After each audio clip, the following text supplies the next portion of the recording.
When people are applying for the first time to get their visa and enter the US, one of the things that scare them the most is the interview.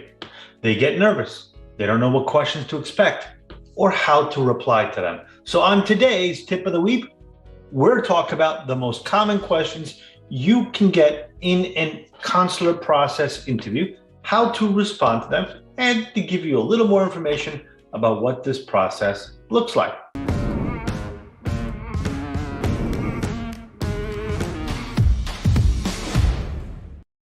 My name is Andres Mejer. I'm an immigrant and an immigration attorney. I came up with my family to the US back in the 80s.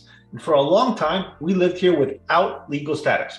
We sought the help of someone we thought could help. They were an attorney, but we were wrong.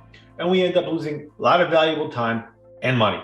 I know you may have heard a lot of stories like this. Maybe you or someone you know needs guidance through the immigration legal system. And that is why I became an immigration lawyer, to help people just like you avoid what happened to my family. If you're going through the immigration process, I really hope that you enjoy the rest of the video and that it provides some guidance to you. So let's jump right ahead with our topic. If you're applying for a United States visa, like a tourist visa, for the first time and you are of legal age, meaning over 18, you're gonna have to go through an interview with a consular officer. This may make you nervous, but rest assured, if you prepare yourself and you know what to expect, your chances of a successful interview will only grow. Every interview is different, and they will depend a lot on the officer in charge of doing it. But there are a general set of questions that are commonly asked.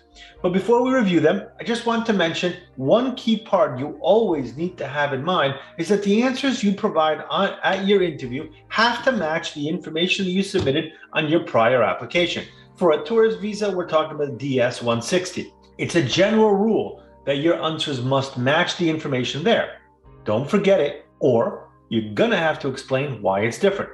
For example, how many kids you have and you have 0, but you go to the interview and they ask the question and say, now you have 1. Well, if you recently became a mother or father, if you recently had a child born, it was after the application, that makes sense of why the information would be different. Let's move on to other questions. Some of them may seem complicated, but remember to answer truthfully and to keep your answers short and to the point. So, if they ask you what time is it, your answer should be 1 p.m. Your answer is not 1 p.m. on Friday, December 13th, and it's 70 degrees outside and sunny, and I can't believe that all you need to do is answer the question you're asked and nothing more. So one of the first questions you'll get is, where in the US are you traveling? It's a basic question. Just explain the states or cities you intend to visit while in the country. That's it.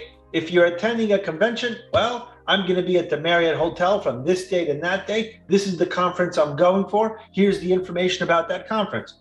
Simple, short, to the point. I'm going to see my brother. He lives in New Jersey, in Ocean Township. Here's his address. I'm going to be there from this date. Are you traveling? What is the reason? Your why? Again, also a straightforward question. For instance, if you're going on a vacation, all you need to say is that you're traveling for tourism. You're going on vacation from this day to that day. That should be enough for the officer. After that, you'll probably get asked, how long will your stay be and when do you plan to leave? In this case, the more specific your answer, the better. And as I mentioned before, you need to make sure your answer matches the deadline you wrote down on the DS 160. For example, I leave on August 10th, I go for 5 days, and I'll return on August 15th. I'll be staying at the conference in New York at the Marriott Hotel. You don't need to have reservations or plane tickets at this stage. In fact, I would advise waiting until you have your visa to make your reservations. After that, you'll probably get asked, with whom do you travel? Name the person you wrote down on the form. They may ask about your relationship with them, so again, keep it short and simple. Next, where do you work? How long have you been working there? What activities have you been doing? Be specific with the name of the company and your seniority for your position. Give your position and the activities you carry out. This way, they're going to notice that you have a permanent job and you are not looking to travel to the United States and stay for work. You are much more likely to get a visa if you're gainfully employed in your home country. If you are unemployed, the possibility of being rejected goes up dramatically. In relation to the last question, the officer may ask you, who's going to pay for your travel expenses and where are you going to stay. If you're paying for your trip, say so. If somebody else will do it, like a family member, for instance, like your parents, make it clear. To answer where you will stay, just give the name of the hotel or the relative you're staying with. If you have more information about the street or the country, you can mention it. Again, put the detail that you have. One of the most complicated questions you'll get is, do you have relatives in the US? This one can be difficult because it can lead to more questions that, depending on the immigration status of your relative, you may not want to disclose that information. If your relative is a citizen of the United States and had no problems with authorities, you mention them. As a matter of fact, it would probably help you. However, if your sister is undocumented and whether she entered illegally or entered legally and overstayed, you might be better off not talking about her. Because if you have a member of your family that's undocumented and you're saying you're going to visit that person, well, they may suspect that you will also stay and become undocumented.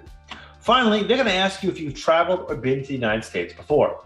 Just answer truthfully. The officer will know if you had a prior visa and traveled to the US, unless you lied in your prior petition or you're lying now, in which case you should have discussed that situation with an attorney before filing for anything. Those are the main questions you'll probably get in an interview. Their objective is for the officer to make sure that when you complete your trip, you're going to return to your home country. That's why it's necessary to have the dates of your trip correct.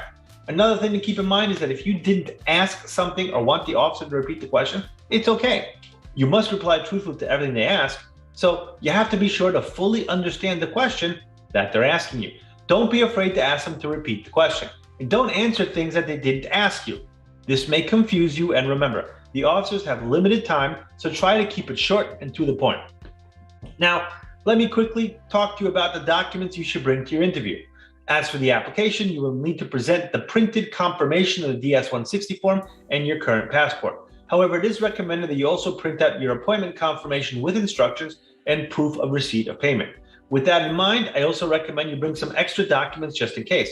The officer may ask you to prove that you will return home after your trip so that you have financial resources to support the expenses. You should be able to present those documents. For example, proof of employment will indicate you have a stable job to return to. Present a letter, or if you're a student rather than employer, then a student certificate signed by your institution showing that you're still studying.